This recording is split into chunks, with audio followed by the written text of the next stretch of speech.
नमस्कार बच्चों। आज मैं मध्यकालीन शिक्षा की तुलना प्राचीन भारतीय शिक्षा से करूँगी। प्राचीन भारतीय शिक्षा के अंतर्गत दो प्रकार की शिक्षा प्रणाली आती है, वैदिक कालीन और बौद्धकालीन। दोनों से हम मध्यकालीन शिक्षा की तुलना करेंगे। प्राचीन भारतीय शिक्षा से मध्यकालीन शिक्षा की तुलना करने के लिए आवश्यक है कि वैदिक तथा बौद्ध दोनों ही शिक्षा पद्धतियों से तुलना की जाए। अतः हम उन दोनों ही शिक्षा प्रणालियों से मध्यकालीन शिक्षा की समानताएं तथा असमानताएं देखेंगे। समानताएं: पहला, वैदिक, बौद्ध और मुस्लिम तीनों ही शिक्षा प्रणालियां धर्म प्रधान थीं। इन तीनों का ही विकास धर्म विशेष की शिक्षा देने के निमित्त हुआ। धार्मिक गुरु ही शैक्षिक गुरु होता था तथा धार्मिक प्रार्थनाएं और धार्मिक ग्रंथों का अध्ययन शिक्षा का अनिवार्य अंग था। दूसरा पॉइंट, तीनों शिक्षा प्रणालियों में धार्मिकता के विकास के साथ साथ ज्ञान का प्रसार, नैतिकता का विकास और संस्कृति का संरक्षण ये उद्देश्य अपनाए गए थे। तीसरा, इस्लामी शिक्षा संस्थाएं बौद्ध शिक्षा संस्थाओं के समान ही सुसंगठित होती थीं। ये राजाओं और धनिकों द्वारा स्थापित की जाती थीं और प्राथमिक तथा उच्च शिक्षा के लिए पृथक पृथक शिक्षा संस्थाओं की व्यवस्था भी थी। फोर्थ पॉइंट, बौद्ध शिक्षा संस्थाओं के समान मुस्लिम शिक्षा संस्थाओं में भी बड़े बड़े छात्रावास होते थे। फिफ्थ पॉइंट, वैदिक उपनयन और बौद्ध प्रविज्य संस्कार के समान ही मुस्लिम शिक्षा में भी शिक्षा आरंभ के समय बिस्मिल्लाह संस्कार होता था। सिक्स पॉइंट, पाठ्यक्रम इन तीनों ही शिक्षा प्रणालियों में धर्म प्रधान थी। धार्मिक विषयों के अतिरिक्त ज्ञानात्मक, कलात्मक और व्यवहारिक शिक्षा की व्यवस्था भी थी। सेवेंथ पॉइंट, शिक्षण विधि इन तीनों ही कालों में मौखिक और व्यक्तिगत थी तथा कक्षाओं में विभाजित नहीं थी। किसी वार्षिक और अंतिम परीक्षा की व्यवस्था भी नहीं थी। पॉइंट 8, विद्यार्थी तीनों ही कालों में अनुशासित थे। अनुशासनहीनता जैसी कोई समस्या नहीं थी। नाइन्थ, गुरु शिष्य के मध्य संबंध तीनों ही कालों में श्रद्धा और प्रेम पर आधारित थे। 10th पॉइंट, इस्लामी उच्च शिक्षा के शिक्षक बौद्ध भिक्षुकों के समान अपने विषय के विशेषज्ञ हुआ करते थे। 11, व्यावसायिक शिक्षा की तीनों ही कालों में सुंदर व्यवस्था थी। ललित कलाओं, हस्तकलाओं, चिकित्सा, व्यापार तथा अन्य उद्योगों की शिक्षा दी जाती थी। अब बच्चों हम असमानताओं की बात करेंगे कि तीनों मुस्लिम काल की जो शिक्षा थी और जो प्राचीन कालीन शिक्षा थी उनमें क्या असमानताएं थीं।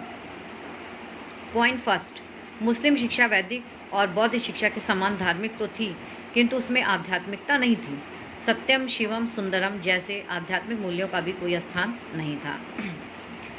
सेकेंड, वैदिक और बौद्ध शिक्षा से भिन्न मुस्लिम शिक्षा में सांसारिक ऐश्वर्य प्राप्ति और राजनीतिक उद्देश्य भी थे। थर्ड पॉइंट, वैदिक और बौद्ध शिक्षा में संपूर्ण व्यक्तित्व का विकास किया जाता था जबकि मुस्लिम शिक्षा बौद्धिक विकास पर ही अधिक बल देती थी। इसी प्रकार वैदिक और बौद्ध शिक्षा आत्मज्ञान और आत्मत्याग और निस्वार्थ भावना द्वारा सामाजिक भावना का विकास करती थी, जबकि इस्लामी शिक्षा भौतिक उपलब्धियों के लिए प्रेरित करके वैदिकता का विकास करती थी।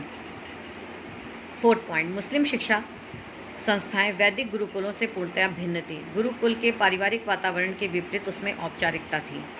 फिफ्थ पॉइंट, बौद्ध विहारों से भी मुस्लिम मदरसे अनेक बातों में भिन्न थे। मदरसों का सहवास होना अनिवार्य नहीं था। मुस्लिम मदरसे ना तो नालंदा, विक्रमशिला जैसे ख्याति प्राप्त कर सके और न ही विहारों के समान स्थायी हो सके। बौद्ध विहार मदरसों की तरह किसी शासक की कृपा पर निर्भर नहीं करते थे। सिक्स पॉइंट, वैदिक और बौद्ध दोनों ही कालों में राजा, प्रजा और धनी निर्धन सभी बालकों को एक ही स्थान पर एक ही शिक्षा प्राप्त करनी होती थी। इसके विपरीत मुस्लिम काल में शहजादों और रईसजादों को उनके घर पर ही विशेष शिक्षा दी जाती थी। सेवेंथ पॉइंट, वैदिक और बौद्ध काल के विपरीत मुस्लिम पाठ्यक्रम में कठोरता थी। अकबर के काल को छोड़कर पाठ्यक्रम में नवीन विषय सम्मिलित करने की चेष्टा नहीं की गई, जबकि वैदिक और बौद्ध काल में निरंतर नवीन विषयों को पाठ्यक्रम में स्थान दिया जाता था। 8 पॉइंट, मुस्लिम शिक्षण विधि में भी प्राचीन शिक्षण विधि से एक विशेष अंतर था। मुस्लिम शिक्षा में श्रवण के बाद मनन और निधिध्यासन का कोई स्थान नहीं था। वाद विवाद और शास्त्रार्थ विधियाँ भी नहीं थी। 9th पॉइंट, प्राचीन शिक्षा में प्रभाववादी अनुशासन में विश्वास किया जाता था, जबकि मुस्लिम काल में दमनवादी अनुशासन प्रचलित था। 10th पॉइंट, मुस्लिम शिक्षा में शिक्षक का स्थान प्राचीन शिक्षा के समान नहीं था।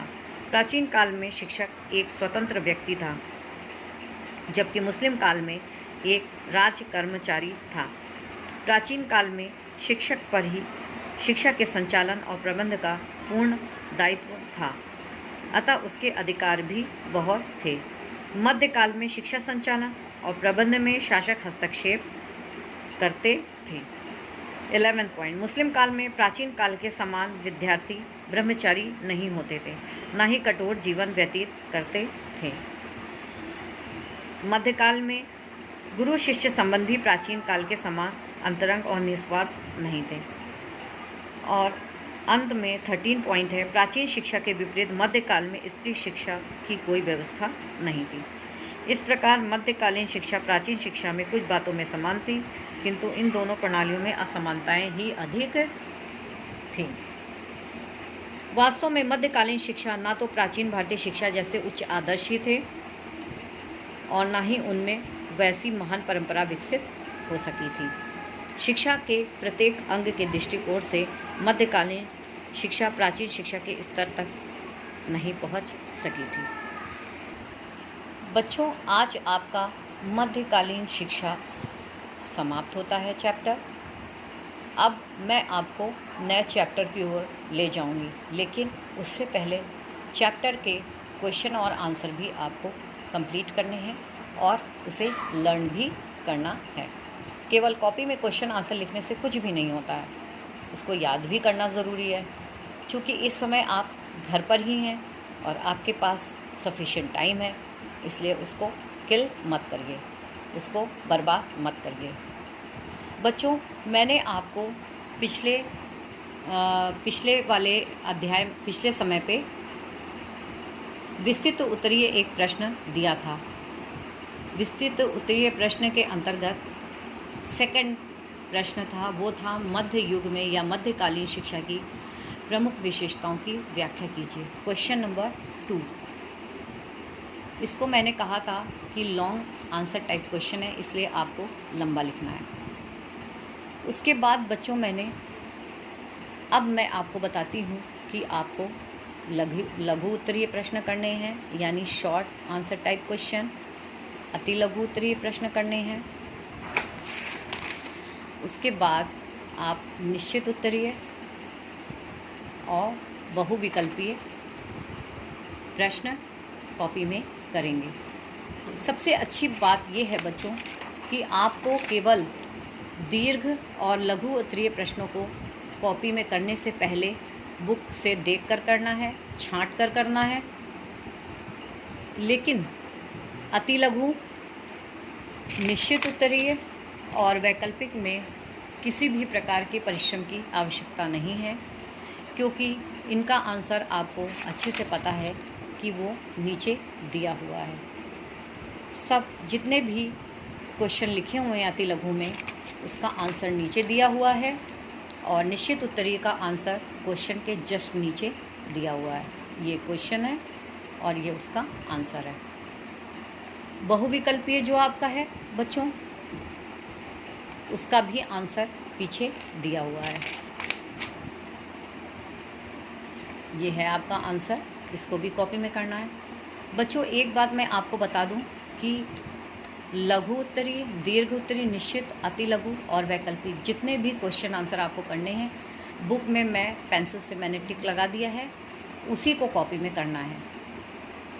जितने में मैंने टिक किया है उसी को कॉपी में आप करिएगा और उसे याद करिएगा। ठीक है बच्चों, धन्यवाद।